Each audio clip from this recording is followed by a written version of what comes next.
তাহলে এই আপনাদের যে ম্যানেজমেন্ট ডিপার্টমেন্ট আর মার্কেটিং ডিপার্টমেন্ট থার্ড ইয়ারে এই দুই ডিপার্টমেন্ট আপনার এই অংশটা করে, অর্থাৎ এই ট্যাক্সেশন ইন বাংলাদেশ। এবং এখানে একটা বিষয় মাথায় রাখতে হবে, এটা একটা পরিবর্তনশীল ব্যাপার। পরিবর্তনশীল ব্যাপার কেন বললাম? দেখেন, বেশ কয়েকটা অধ্যায়ের নাম লেখা আছে আমার এখানে। প্রথমে লেখা হচ্ছে চাকরি হতে আয়, ধারা দেওয়া আছে, ভাড়া হতে আয়, কৃষি হতে আয়, ব্যবসা হতে আয়, মূলধনী আয়, আর্থিক পরিসম্পদ হতে আয়, পরবর্তীতে অন্যান্য উৎস খাতে আয়, একক ব্যক্তির কর নির্ধারণ, অংশীদারি ফার্মের কর নির্ধারণ, কোম্পানির কর নির্ধারণ, মূল্য সংযোজন কর। অর্থাৎ আপনার কাছে এই যে অংশগুলো দেওয়া আছে, এক কথায় এই যে একক ব্যক্তির কর নির্ধারণ বলছে, এই একক ব্যক্তি বলতে আপনি একজন ব্যক্তি ধরে নেন, আপনার চাকরি আছে, ভাড়া আছে, কৃষি আছে, ব্যবসা আছে, মূলধনী কারবার আছে, আর্থিক পরিসম্পদ আছে, অন্যান্য উৎস আছে। এই সব কিছু মিলায়ে আপনার একজন একক ব্যক্তির কর আপনার নির্ধারণ করতে হতে পারে। অর্থাৎ এই একক ব্যক্তির কর বললে আপনার অঙ্কগুলা কি করতে হবে, বেশ কয়েকটা খাত, অর্থাৎ যে কয়টা খাতের অঙ্ক আপনার কাছে অর্থাৎ আইটেম আপনার কাছে দেওয়া থাকবে, সেই আইটেম নিয়ে ওই একক ব্যক্তি করতে হয়। তারপরে অংশীদারি ফার্ম আছে, কোম্পানির আছে, মূল্য সংযোজন কর আছে। তাহলে এই যে টোটাল অংশটা আছে আপনার কাছে, এই টোটাল অংশটা পরিবর্তনশীল। কেন পরিবর্তনশীল? এই যে আপনারা এই মুহূর্তে যে বইটাতে আছেন, আপনারা কি কেউ বই কিনছেন? অর্থাৎ নতুন সেশনের বই কিন্তু কেনা বাধ্যতামূলক, এখানে আপনাকে বই কিনতেই হবে। এবং এই বইটা প্রত্যেক বছর পরিবর্তন হয়। আমরা জানি অর্থ বছর, অর্থাৎ এখানে দুইটা জিনিস কাজ করে, একটা হচ্ছে আয় বৎস, একটা কর বর্ষ। আমি যদি বলি এই যে অংশটা বর্তমান সময়ে আমি যে আয় বর্ষে আছি এবং কর বর্ষ, আর আয় বর্ষ কর বর্ষ যদি আমি বিবেচনা করতে চাই, মূলত যদি আমি আয় বর্ষ বলি, তাহলে আমরা এখন আছি 2024, 2025। 2024, 2025 যে আয় বর্ষ আমাদের আছে, আর এর পরের যে কর বর্ষ, এর পরেরটা হবে আমাদের জন্য কর বর্ষ। অর্থাৎ আয় বর্ষর পরেরটা হয় কর বর্ষ। তাহলে আয় বর্ষ যদি আমাদের 24-25 হয়, তাহলে কর বর্ষ হবে 25-26। অর্থাৎ আমরা যে বছরে আয় করছি, ঠিক তার পরের বছর আমাকে কর দিতে হবে। যদি কখনো কর বর্ষ উল্লেখ থাকে, তাহলে তার আগের বছরটাকে, অর্থাৎ আগের অর্ধ বছরের অর্ধ বছরটাকে বিবেচনা করতে হবে আমার আয় বর্ষ। তাহলে এই আয় বর্ষ কর বর্ষ দুটো জিনিস আপনার এখানে সব থেকে গুরুত্বপূর্ণ ব্যাপার। এখন দেখেন, আপনার এই আয় বর্ষ কর বর্ষ তো আপনি দেখলেন, আপনি এখান থেকে বেশ কিছু তথ্যও দেখলেন। এবং পরিবর্তন কখন হয়? দেখেন, সরকার এক এক সময় বলে যে আপনি মোবাইল ফোনের উপরে, অর্থাৎ মোবাইল ফোন একটা দ্রব্য, একটা বিষয় আপনার কাছে, সঞ্চয় একটা বিষয় আপনার কাছে। এক এক সময় কি করে চাকরি, এই যে বিভিন্ন ধরনের ভাতা সরকার বাড়ায়, কমায়, এই ধরনের যে অংশগুলো সব আপনার এর মধ্যে আছে। এবং সরকার কিছু কিছু ক্ষেত্রে বলে যে, ধরে নেন বলল যে এবছর কোনো একজন ব্যক্তি, সে আপনার কর দিবে 4 লাখ বা 3 লাখ টাকার উপরে, তার যদি ট্যাক্সেবল ইনকাম হয়, অর্থাৎ তার ইনকাম যদি এত টাকার বেশি হয় তাহলে সে কর দেবে, এবং এত টাকার বেশি না হলে সে কর দেবে না। এটা আবার পরিবর্তন হয়। যদি মনে করেন এই বছর আবার এর শ্রেণী আছে, একজন পুরুষের ক্ষেত্রে এক ধরনের পুরুষ, পরবর্তী মহিলাদের ক্ষেত্রে আর এক ধরনের, যারা প্রতিবন্ধী আছে তাদের জন্য আর এক ধরনের, এরকম বিভিন্ন ধরনের ভাগ ভাগ করা থাকে। যে এই অংশ যদি তার মধ্যে আসে, স্বাভাবিক একজন পুরুষ এক নিয়মে দেবে, ধরে নেন 3 লাখ বা 4 লাখ বা 4.5 লাখ, এটা হিসাব থাকবে। এক এক বছর এটা পরিবর্তন হয়, এই পরিবর্তন হয়ে আপনাকে ট্যাক্স দিতে হবে। পরবর্তীতে দেখেন, তাহলে এই যে অংশটা আমরা দেখলাম এখানে, তাহলে এখান থেকে এই যে আমাদের যে অঙ্কগুলো আছে, এই অঙ্কগুলো আমাকে মোটামুটি এখান থেকে সমাধান করতে হবে। এবং যদি বলি, আপনারা ফিনান্স করে আইছেন সেকেন্ড ইয়ারে, ফিনান্সে যেমন ছিল, কিন্তু আবার ম্যাথ করে আইছেন, বিজনেস ম্যাথ। বিজনেস ম্যাথে আপনি কি ফুল ম্যাথ পাইছেন, অর্থাৎ ওখানে 15 থেকে 20 বা 25 এরকম মার্কসের আপনার রিটেন থাকতো, আর সব কিন্তু ম্যাথ থাকতো। কিন্তু আপনি যখন এখানে আসবেন, ফিনান্স যখন করছিলেন, ফিনান্স দেখেন 40%, 60% এরকম ম্যাথ ছিল, ম্যাথ অথবা রিটেন ছিল অঙ্কের মধ্যে, মানে প্রশ্নের প্যাটার্নে। তাহলে এইখানেও আপনি যখন আসবেন, এইখানেও বিষয়টা এরকম হবে। এইখানেও আপনার শুধুমাত্র ম্যাথ করেও আপনি ধরেন সব পাবেন না, অর্থাৎ ভাগ্য ভালো হলে আপনি ম্যাথ পেয়ে যাবেন অনেকগুলা, কিন্তু ম্যাথের সাথে আপনাকে এখানে রিটেনও পড়তে হবে। এই বইটা যদি আপনারা কেউ কিনে থাকেন তাহলে দেখবেন বইটা হচ্ছে বাংলা, টোটাল বাংলা, আমার এখানে ইংলিশ নাই, টোটাল বাংলা। তাহলে এই বাংলার উপরে ভিত্তি করে আমাকে এই অঙ্কটাই করতে হবে। যেমন আমরা স্ট্যাটিস্টিক্স দেখছি, সেখানে পাশে ইন ইংলিশ লেখা আছে, অর্থাৎ সেটা ইংলিশে হয়। পরবর্তী টোটাল ইংলিশ রিটেন সহ, ম্যাথ সহ। ম্যানেজমেন্ট অ্যাকাউন্টিং আপনারা করছেন, সেখানেও রিটেন সহ, অর্থাৎ রিটেনেও ইংলিশ, আবার ম্যাথও ইংলিশ। তাহলে এই যে অংশটা করছেন এটা হচ্ছে আপনার টোটাল বাংলায়। তাহলে এই অংশটাকে আমরা ক্যালকুলেশন আমাদের করতে হবে। তাহলে এখান থেকে আপনি ধরে নেন তিনটা, যদি পার্ট সিতে তিনটা অঙ্ক পান, 30 মার্কসের ধরেন, 30 মার্কসের অঙ্ক পাইলেন তিনটা। আবার এরকমও হতে পারে একটা ছোট অঙ্ক দিল কোথাও, একটা ভ্যাটের অঙ্ক দিলেন, ধরেন 10 মার্কসের না দিয়ে ধরে নেন একটা ভ্যাটের অঙ্ক 6 মার্কসের দিল, 4 মার্কসের একটা রিটেন থাকলো।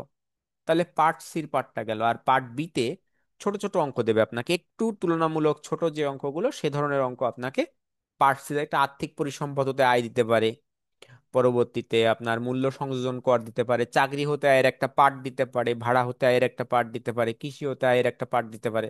অর্থাৎ ছোট ছোট ভাবে, অর্থাৎ একটা খণ্ড অংশ, ছোট একটা অংশ দিতে পারে আপনাকে, এন্টি কম দিয়ে দিতে পারে। হ্যাঁ, কিন্তু যখনই সেটা 10 মার্কসে চলে যাবে তখন সেটা অবশ্যই আপনার কাছে একটা বড় ফরম্যাটের অঙ্ক থাকবে। তাহলে এইভাবে আপনাকে এই অংশটাকে চিন্তা করতে হবে প্রথম অবস্থায়। তাহলে এটা আপনার থার্ড ইয়ারের, আপনাদের এখানে দুই ডিপার্টমেন্টে আছে, মার্কেটিং এর আছে, আর আছে আপনাদের ম্যানেজমেন্ট ডিপার্টমেন্টে, এই দুই ডিপার্টমেন্টে আছে। তাহলে এখানে দেখেন, আপনাকে যদি আমি একটু বলি, তাহলে চাকরি হতে হয়, দেখেন খেয়াল করেন, চাকরি হতে হয় প্রথমে। চাকরি আবার দুই প্রকার, একটা কি সরকারি, একটা বেসরকারি। তাহলে এর একটা ধারা আছে। ধারা কত থেকে বলছে দেখেন তো, ধারা বলছে 32 থেকে 34, অর্থাৎ 32, 33, 34, 32 থেকে 34। পরবর্তীতে বলা আছে কি ভাড়া হতে আয়, অর্থাৎ আপনার কাছে ধরুন একটা বাড়ি আছে, সেই বাড়ি থেকে আপনি যে ভাড়া পাচ্ছেন সেই ভাড়া হতে আয়, এবং তার যে বিভিন্ন শর্তাবলী আছে, সেই শর্তাবলীর ধারাটা 35 থেকে 39 পর্যন্ত, 35, 36, 37, 38, 39। পরবর্তীতে কৃষি হতে আয়, অর্থাৎ আপনি বিভিন্ন ধরনের ফার্ম আছে আপনার কাছে, এই ধরনের যে কৃষি জাতীয় যে জিনিসগুলা আছে, সেটা কৃষির মধ্যে যেটা যাবে সেটা 40 থেকে 44 পর্যন্ত, অর্থাৎ 40, 45, 46, সরি 40, 41, 42, 43, 44। ব্যবসা হতে আয়, ব্যবসা বলতে কি আপনি যে ব্যবসা করছেন, অর্থাৎ যেখান থেকে আপনি ইনকাম সোর্স আপনার যদি ব্যবসা হয়ে থাকে, মুনাফা অর্জন, সেই অংশটা হচ্ছে ব্যবসার মধ্যে পড়লে সেটা 45 থেকে কত, 56 পর্যন্ত আছে। 45, 46, 47, এভাবে 56 পর্যন্ত আছে। পরবর্তী আছে মূলধনী আয়, মূলধনী আয় আছে কত, 57 থেকে 61। তারপরে আছে আর্থিক পরিসম্পদ। এই আর্থিক পরিসম্পদ বিষয়টা এরকম যে আপনার সঞ্চয়পত্র আছে, আপনি একজন সরকারি কর্মকর্তা, আপনার প্রভিডেন্ট ফান্ড আছে, আপনি বিভিন্ন ধরনের, মানে এই যে বিভিন্ন ধরনের সম্পদ জাতীয় জিনিস যেটাকে বলা হয় এক কথায়, বিভিন্ন ধরনের সম্পদ, এই কিছু কিছু সম্পদ আপনার, এই যে আমরা আমাদের প্রত্যেকটা অঙ্কের মধ্যে একটা করে ফরম্যাট পাবো, আমি একটু ফরম্যাটও একটা দেখাচ্ছি একটু পরে। তাহলে এই প্রত্যেকটা ফরম্যাট রিলেটেড অঙ্কের মধ্যে আমার যেভাবে আছে আমাকে সেভাবে দেখতে হবে। তাহলে এই অন্যান্য উৎস আছে, অর্থাৎ এই যে উপরের 6টা বাদ দিয়ে আপনি অন্য কোনো উৎস যদি আপনাকে বিবেচনা করতে হয় সেটা থেকে করতে হবে। আর এই 8 নাম্বার কি, এই প্রত্যেকটা অংশ বিবেচনা করে আপনাকে 8 নাম্বার করতে হবে। একক ব্যক্তির কর, আপনার কয়টা খাত আছে সেই কয়টা থেকে আপনাকে আয় নির্ণয় করতে হবে। পরবর্তীতে বলছে কি অংশীদারি ফার্ম, কোম্পানি, আর মূল্য সংযোজন কর।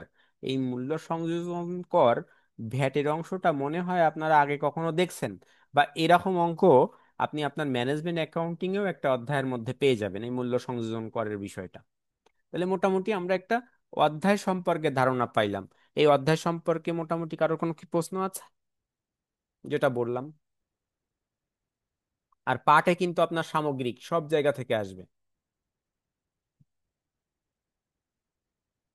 আচ্ছা, দেখেন আমরা এর পরবর্তী আমাদের যে অংশটা আছে, এই যে দেখেন একটা অংশ আমাদের কাছে দেওয়া আছে, আমরা একটু প্রত্যেকটা অঙ্কগুলোকে একটু দেখার চেষ্টা করবো, আমরা অঙ্ক করব না। দেখেন বলছে ভ্যালু অ্যাডেড ট্যাক্স। এই ভ্যালু অ্যাডেড ট্যাক্সের, অর্থাৎ ভ্যাট যেটা, এই দেখেন সুন্দর করে একটা ফরম্যাট দেওয়া আছে, অর্থাৎ আপনাকে এই ফরম্যাটটাকে মুখস্থ করতে হবে, এক কথা মাথায় রাখতে হবে। এই ফরম্যাট বলতে আপনার এই এই অঙ্কের প্রাণ এক কথায়। এই যে ফরম্যাট আছে, এই ফরম্যাট হচ্ছে এই অঙ্কের এক কথায় প্রাণ। আপনি দেখবেন এই অঙ্কের যাই থাক না কেন, এই অংশের মধ্যে আপনার সেই ফরম্যাটের সেই মানগুলো আপনার কাছে আছে।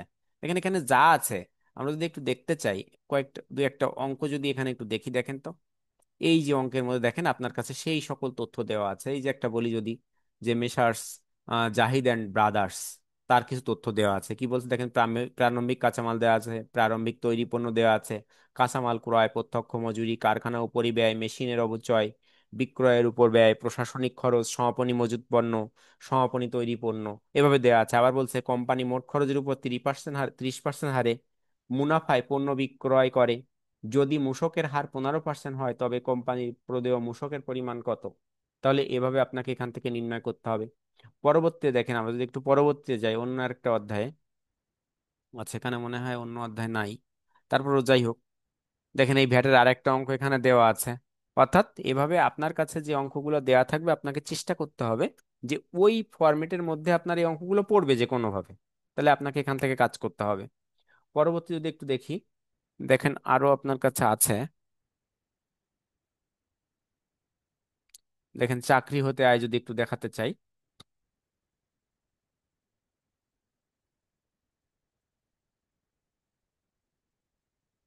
দেখেন এই যে চাকরি হতে আয় ধারা আছে 32 থেকে 34, এখানে দেখেন চাকরি হতে আয়ের একটা শর্ত দেখেন কেমন দেওয়া আছে। বলছে মূল বেতন, মহার্ঘ ভাতা, মূল বেতন আছে, মহার্ঘ ভাতা আছে, বর্ধিত বেতন আছে, বোনাস আছে, কমিশন ফিস আছে,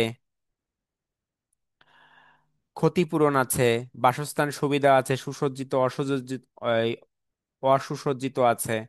তারপরে দেখেন আপনার যাতায়াত ভাতা আছে, যানবাহন সুবিধা আছে, চিকিৎসা ভাতা, অনুমোদিত ভবিষ্যৎ তহবিলে নিয়োগকর্তার দান, আপনার কাছে আবাসিক সুবিধা, আপ্যায়ন ভাতা, অগ্রিম বেতন, বকেয়া বেতন, অবসর ভাতা, প্রাপ্ত ভাতা, এই বিভিন্ন ধরনের দেখুন অকরধার্য এখানে সুন্দর করে, অর্থাৎ গ্রাজুয়েটি বাদ অকরধার্য, ব্যাংক চার্জ, অর্থাৎ বিভিন্ন ধরনের। এখানে তাহলে এক কথায় আমরা বলতে গেলে আমরা বলতে চাচ্ছি যে আমাদের এই যে অংশটা আছে, আমরা এই যে অঙ্কের মধ্যে আছি, এই অঙ্কটা একটা জাস্ট ফরম্যাট বেস অঙ্ক। আপনি যত ফরম্যাটটাকে মনে রাখতে পারবেন এবং ওই ফরম্যাট রিলেটেড যত আপনি অঙ্কগুলো প্র্যাকটিস করবেন, মোটামুটি আপনি তত আপনার মানে ভিতর থেকে আসলে আপনি অঙ্কগুলোকে ভালোভাবে আত্মস্থ করতে পারবেন এক কথায়। তাহলে যাই হোক, আমরা এই যে অংশটা দেখছি, তাহলে এই অংশের উপরে ভিত্তি করে আমাদেরকে অঙ্ক শুরু করতে হবে। কিন্তু অঙ্ক করতে গেলে আমাদের মোটামুটি আমাদের কিন্তু বইয়ের দরকার। আপনাদেরকে মিলন ভাইয়া বলছিল ট্যাক্সের কোনো বই কেনার কথা বা কিছু, আমি মনে হয় মাঝেও একদিন বলছিলাম আপনাদের বইয়ের কথা। আপনারা কি কেউ বই কিনছেন? বই কি আছে? হ্যাঁ ভাইয়া, বই কিনেছি একটা। জি ভাই, কিনছি। কিনছেন? কোন প্রকাশনীর কিনছেন? কমার্সের? কমার্স জি পাবলিকেশন। ভাইয়া, কমার্স আচ্ছা পাবলিকেশনের আচ্ছা। কিনছি। দেখেন ওখানে কিন্তু এই আমি যে কথাগুলো বলছি মোটামুটি দেখছেন বইটার কি মানে যে পেজে যে আপনার সূচিপত্র ছিল একটু দেখছিলেন মোটামুটি কি মেলে এই কথাগুলো? জি ভাইয়া। আচ্ছা, তাহলে আপনাদের তাহলে একটু কথা বলবো আমি। আপনারা গত বছরের যে প্রশ্নটা আছে, ওই প্রশ্নটা কেউ ছবি উঠায় আজকে গ্রুপে দেবেন, ঠিক আছে? গত বছরের যে প্রশ্নটা আছে গত সালের, ওই সালের কোশ্চেনটা আজকে একটু গ্রুপে দেবেন, কারণ এই ইয়ারের পরীক্ষা আবার কিন্তু চলছে। এই ইয়ারের পরীক্ষা হয়ে যাচ্ছে, অর্থাৎ ট্যাক্স পরীক্ষা হয়ে গেছে। আগামী কাল অথবা ও সরি, আজকে আজকে ওদের শেষ পরীক্ষা হলো কমার্স ফ্যাকাল্টির। আজকে শেষ হয়েছে পরীক্ষা, যে চারটা ডিপার্টমেন্টের আজকে পরীক্ষা শেষ হয়ে গেছে। এই প্রশ্ন তো আপনারা পাবেন না, যদি আপনারা কোনো বড় ভাইদের কাছ থেকে ম্যানেজ করতে পারেন সেটা আলাদা ব্যাপার। কিন্তু আপনারা ওইখান থেকে গত সালের যে প্রশ্নটা আছে, যার কাছে বই আছে, অবশ্যই ক্লাস শেষে একটু ওই প্রশ্নটাকে সুন্দর করে ছবি উঠে গ্রুপে দিবেন। প্রত্যেকের বলবো যে গ্রুপে ছবিটাকে দেখবেন, অর্থাৎ আপনার যে প্রশ্ন, প্রশ্নের প্যাটার্নটা কেমন। কারণ সবসময় চেষ্টা করতে হবে আসলে একটা অঙ্ক করতে গেলে সেই অঙ্কের প্যাটার্নটা কেমন আছে, অর্থাৎ আমার প্রশ্নটা কিভাবে আসবে, সেটা আমাকে প্রথমে দেখতে হবে। তাহলে সেটা দেখলে মোটামুটি আমরা একটা মানে আমাদের ইয়ে হবে যে যে আমরা কিভাবে অঙ্কটা করব বা কোন পথে আগালে আমাদের কার্যক্রমটা ভালোভাবে আমরা নিতে পারবো বা চলতে পারবো। যাই হোক আমাদের তাহলে এই ফরম্যাটটা ছিল। আর আমাদের যে ক্লাস, তাহলে আমরা আগামী ক্লাস থেকে আমার যে ক্লাস আছে ওই ক্লাসে মোটামুটি আমরা অঙ্ক শুরু করব। প্রথম দিন আমরা অঙ্ক শুরু করব ভ্যাটের অধ্যায় দিয়ে। যদি পারেন, যদি পারেন আপনারা ভ্যাটের অধ্যায় থেকে যে ফরম্যাট আছে একটু দেখার চেষ্টা করবেন, তাহলে অঙ্ক করতে গেলে মোটামুটি আমাদের সুবিধা হবে। এখানে এই যে ভ্যাটের ভ্যালু অ্যাডেড ট্যাক্স যেটা আছে, এই অধ্যায় থেকে আমরা অঙ্ক শুরু করব আগামী ক্লাস থেকে। তাহলে এই ক্লাসের আপনারা একটু এই ফরম্যাটটাকে দেখবেন, দেখবেন ওখানে সুন্দর করে দেওয়া আছে, এই এখানেও যা দেওয়া আছে আপনি ওখানেও তাই পাবেন এই ভ্যালু অ্যাডেড ট্যাক্সে। ঠিক আছে? তাহলে যদি প্রশ্নটা আপনারা ওইখান থেকে যদি ফরম্যাটটা একটু দেখতে পারেন, যাদের কাছে বই আছে সুবিধা হবে। আর না দেখলেও অসুবিধা নেই, আমরা আগামী দিন থেকে তো ক্লাস শুরু করতেছেই। ক্লাস শুরু করলে মোটামুটি আমরা এখান থেকে ম্যানেজ করতে পারবো আমাদের যেভাবে আছে। তাহলে আমরা অঙ্ক শুরু করব আগামী ক্লাস থেকে, ট্যাক্সের এখান থেকে। তাহলে আমাদের টার্গেট হচ্ছে কি? আমাদের টার্গেট আমরা যে কয়টা অধ্যায় আছে আমাদের অধ্যায়গুলোকে কমপ্লিট করা। অধ্যায়গুলো কমপ্লিট করে দেখেন, প্রথম 6টা অধ্যায় করলেই কিন্তু আমি একক ব্যক্তির কর করতে পারবো। আর না হলে কিন্তু একক ব্যক্তির কর করতে পারবো না। কারণ একক ব্যক্তির কর করতে গেলে আমার প্রত্যেকটা অংশ জানা লাগবে। উপরের অংশ কয়টা, প্রত্যেকটা অংশ না জানলে, এই যেমন এখানে লেখা ছিল সুন্দর করে, চাকরি, ভাড়া, কৃষি, ব্যবসা, মূলধনী, আর্থিক পরিসম্পদ, অন্যান্য উৎস, তাহলে এখান থেকে যে কয়টা আমার এই অন্যান্য উৎস করতে গেলে, একক ব্যক্তি করতে গেলে আপনার কাছে কোন কোন উৎস থেকে, অর্থাৎ এক কথায় একক ব্যক্তি করতে গেলে আপনার কোন কোন উৎস থেকে আয় আছে, সকল আয় আপনাকে দেখাতে হবে। আচ্ছা, এখানে যারা আছেন, এই যে আমরা বলি না ট্যাক্স রিটার্ন জমা দিতে হয়, টিন সার্টিফিকেট, এই টিন সার্টিফিকেট বা ট্যাক্স রিটার্ন জমা দেওয়ার বিষয়ে কারোর কোনো ধরনের অভিজ্ঞতা আছে? মনে না। হয় না। আচ্ছা দেখেন, আমাদের যদি আমাদের গার্জিয়ান বা নিকটে কেউ, নিকট আত্মীয় কেউ যদি কোনো চাকরি বাকরি করে, তার কিন্তু দেওয়া লাগে, অর্থাৎ আপনাকে বাধ্যতামূলক আপনাকে ট্যাক্স রিটার্ন জমা দেওয়া লাগবে।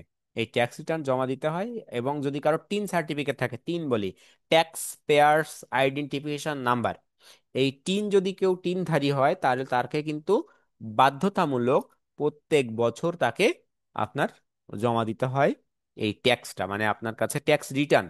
আপনি যে কত টাকা ইনকাম করেছেন, আপনার ট্যাক্সেবল ইনকাম হয়েছে কিনা, সুন্দর একটা ফরম্যাট আছে সরকার প্রদত্ত, অর্থাৎ এনবিআর প্রদত্ত একটা ফরম্যাট আছে।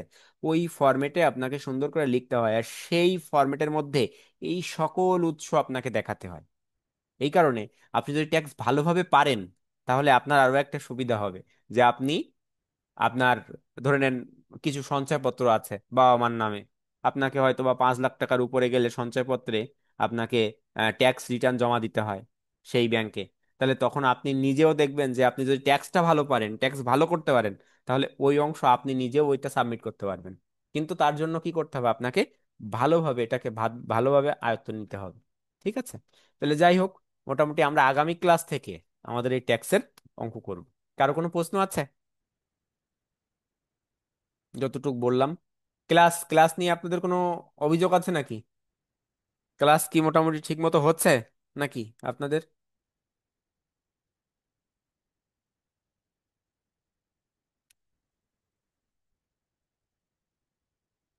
আচ্ছা, তা যাই হোক, তাহলে মোটামুটি তাহলে আজকে এ পর্যন্ত। আমরা আগামী দিন থেকে তাহলে অধ্যায় করব, অঙ্ক শুরু করব। যদি পারেন তাহলে একটু ট্যাক্স, এই ভ্যালু অ্যাডেড ট্যাক্স একটু দেখবেন, ভ্যাট। আর আপনাদের যার কাছে বই আছে, অবশ্যই এর আগের যে সালের যে প্রশ্নটা, সেই সালের প্রশ্নটা একটু গ্রুপে দিয়ে দেবেন। ঠিক আছে? ভালো থাকবেন ভাইয়া তাহলে। মানে কি 22 সালের প্রশ্ন দিব? 22 23 সালের পরীক্ষা, এদের কি পরীক্ষা 23-এর হচ্ছে লাস্ট? 23? সমস্যা নেই, আপনি যে কোন যেটা লাস্ট পাবেন ওখানে সেটা দেবেন। ঠিক আছে? লাস্ট তো 23 রয়েছে। 23 আছে, তাহলে 23টা দেবেন। এরা এরা তাহলে 23-এর যদি হয় তাহলে এরা 24-এর পরীক্ষা দিচ্ছে। হ্যাঁ মনে হয় এরা তাহলে 24-এর পরীক্ষা দিচ্ছে। আপনি 23 যদি লাস্ট থাকে তাহলে 23-এরটা দিবেন। ওটা অনুষ্ঠিত দেখেন 24 লেখা আছে মনে হয়। যদি 23 থাকে ওখানে অনুষ্ঠিত 24 লেখা আছে। পরীক্ষা 23 কিন্তু অনুষ্ঠিত 24 লেখা আছে। ঠিক আছে তাহলে, ভালো থাকবেন আপনারা। আজকে পর্যন্ত। কার কোনো প্রশ্ন আছে নাকি? আচ্ছা।